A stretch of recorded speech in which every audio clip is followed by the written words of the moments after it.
வியாபாரம் எப்படி போகுது? எந்தெல்லாம் வந்து சொல்ல முடியாது. நல்லா உண்டு இல்லன்னா இல்ல. எப்படியா ஓட்டுறீங்க? ஆமா, ஏன்னா பணத்தை சேர்த்து வச்சு ஒண்ணும் பண்ண போறதில்ல. நீ எனக்கு தேவைகளை சந்திச்சுட்டு ஓட வேண்டியதான். இந்த மாதிரி ஆசைப்படக்கூடாது அதிகமா. ஒரு நாள் கூட பிரச்சனை இல்லாம. நீங்க ஒருத்தர் தான் சம்பாதிக்கிறீங்களோ? ஆமா. பசங்க இருக்காங்களா? ஆமா, 2 பொண்ணு 10வது படிக்குது, சின்ன பொண்ணு 5வது. ஆபரேஷன் ஸ்கூல்ல சேர்த்து வச்சாச்சு, படிச்சுட்டு இருக்கேன். நம்மளுக்கு நல்ல கவர்மெண்ட் கிடைச்சிருக்குது. உங்களுக்கு படிங்க படிங்க படிங்க படிங்க படிங்க. அதுனா பைபிளா? பைபிள் தான் படிக்கிறதுக்கு. படிக்கிறதுக்கு வீட்டுல வச்சிருக்கேன்.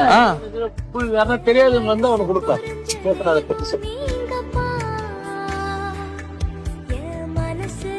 நம்மள ஆசீர்வதிக்கலாம். ஏசப்பாக்கு சப்பா மட்டும் மட்ராஸ் இந்த வச்சுக்கோண்ணா. பரவாயில்லண்ணா, இது என்னால முடிஞ்சது.